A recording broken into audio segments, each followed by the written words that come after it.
夫妻同屬相，日子就咁就窮。邊啲生肖結婚夾啊？兩隻老鼠咁炮虎，兩隻牛就笑到臭，兩隻老虎啊有財富，兩隻兔就多福祿，兩隻馬騮就冇憂愁。咁兩條蛇又好唔好呢？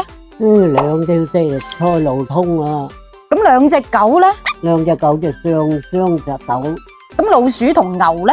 一鼠一牛就財氣厚，一虎一兔運勢優，一龍一蛇就智慧有，馬配狗走得像狗，長配豬富到流油啦。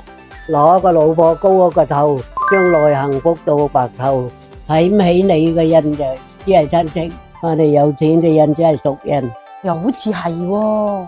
莫在寡婦門前坐，咁又係啊！寡婦門前是非多啊！寡婦再怕心兒長，光棍更怕被窩涼。自己個膊頭就冇拖短俾一拍，拍走啲好運氣噶啦。老一輩人認為人嘅膊頭有兩把火，呢兩把火係為咗保護我哋免受嗰啲邪氣侵擾嘅。如果拍熄咗呢兩把火嘅話，就會帶嚟衰運咁話。所以你見到有啲人游開乾水嗰啲啊，唔中意俾人拍膊頭就係咁解啦。就算你冇錢都冇話嘅幾窮，越話越窮。我狗就冇餵雞，狗肉就冇上席，客人仲喺幾日晏，你就冇去沖涼。丈夫出門穿好衣，家中別有好妻。女仔結婚前就冇去男仔屋企住，做嘢有三不怕：一冇怕年齡，二冇怕孤獨，三冇怕未來。梳頭冇就一日過，嫁夫冇就一世錯。上台就放隻招財貓，將外面啲財氣啲招搲來啦。耳聽為虛，眼見就為實，人老心老，身窮志窮。做頭三不對，家旺人富貴。邊三不對呢？做頭就冇對住大門口，因為大門口係一間屋企嘅氣口嚟嘅。如果灶口對住大門口嘅話，咁樣就會導致過風堂，影響屋企嘅運氣、財氣同埋福氣咁話。咁再講，其實有存在安全隱患嘅。咁你試想下，一打開個大門口，啲風就起晒吹到個灶口，就會令到啲火熄滅啦，仲會吹到到處都係好危險嘅。而灶頭就冇對窗，因為窗係通風採光嘅位置，咁如果灶口對正個窗嘅話，就會令到啲火勢唔穩定，甚至引發火災啊！而且啲油煙吹到個窗嗰度係好難洗嘅。三灶頭又冇對住個廁所。喺傳統文化入邊，廚房係代表屋企嘅火元素，應該將佢安置喺屋企嘅正能量嘅地方。咁而廁所係陰濕之地，係污穢之源。咁如果兩者相對就唔係咁好，而且好影響煮嘢嘅人嘅心情，好影響食慾咁係咪？咁再講啦，灶口對住嘅廁所係好唔衛生嘅。咁如果都對住又點算呢？廚房放個葫蘆，掛煞又招財。因為葫蘆係代表福祿啊嘛。咁第二個方法就係可以安裝隔斷，阻隔一下。第三個方法，放一兩棵綠植，例如話綠蘿啊、吊蘭啊，咁樣擋一下。咁到最後，祝大家一順百順，百無禁忌。龍喺蛇年就添丁發財噶啦。咁狗呢？狗喺蛇年就兔啊旺，單身狗要揸緊機會咯。雞喺蛇年就事業陣，不過琴日都諗東諗西，疑神疑鬼，所以你揾隻牛幫手啦。皮膚白淨嘅人，命運都叫貴人助。咁皮膚黑掹掹又點講呢？皮膚黑嘅人勤力又捱得苦，細蚊仔就冇搞生日，過生日都冇咁隆重啊。以前老一輩人認為細蚊仔過生日係唔好嘅，因為年幼陽氣弱，唔適宜過度張揚咁話低調適度慶祝更加有益成長。驕傲來自淺薄，渴望出啲無知，與人為善，福衰未至，但係禍係已經顯利嘅啦。與人為惡，禍衰未至，福係已經顯利嘅啦。人在福中知福，船在水中不知流。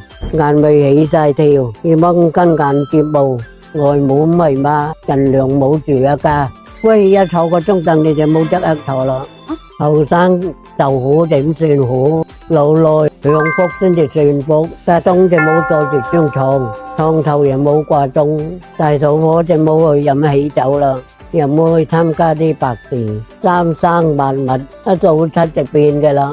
黑貓過堂，運勢就受咗噶啦，眉頭發紅，財星就來噶啦，眼入邊創新，富貴就必臨，初一十項就裝香祈福，幫咗一起由呢就少呢替啦，替一次成分就少一分，脫單不一定脫貧，但係脫貧一定可以脫單。嗱，我做佢嘅司機，咁可以借隻車佢。自私嘅人通常係過得好好噶，一巴掌就拍唔響，一個人就難長途搏氣，太交心就會好極機噶。趁早洗口面，兩代人就最好錯灰。咁樣做係為咗避免不必要嘅矛盾，減少互相干擾，費事為咗爭廁所搞到一大早啊，影響到心情就唔係咁好啦。仲有要學識翻篇，唔好為咗打瀉牛奶而哭泣。該放下嘅就要放下，該忘記嘅就要忘記。希望今期嘅老人言可以幫到你，祝大家越嚟越順啊！夫妻同屬相，生我哋變大響。邊啲屬相啊？兩龍同閃，爭吵唔得斷；兩虎相爭，必有一傷。兩馬替分，天下闖；兩相同行，遇吉祥。咁兩條蛇又點呢？兩蛇相交，你冇天敵個。女人走眼乾如柴，一年四季能發財。遇到貴人就要珍惜，遇到難人就要勸離啦。唔好咁大肚婆爭交嗌交啫嘛。本命年嘅人就冇做生日，初一十項就冇去討債，係傷和氣噶。冇那一訴苦，冇人可憐你噶。阿婆新年流流送份禮俾你啦。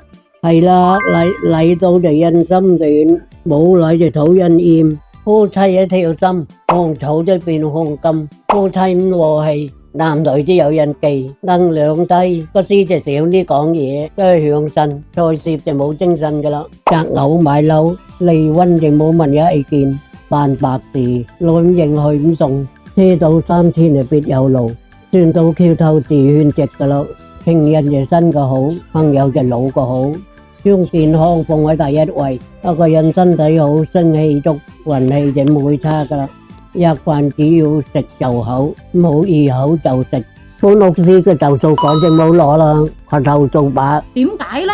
掘頭做把數翻到tiền，哥有嫂有就冇伸手，爹有娘有就開唔到口，丈夫有就要隔一手，天有萬有不如自己有，自己喐手就樣樣都有啦。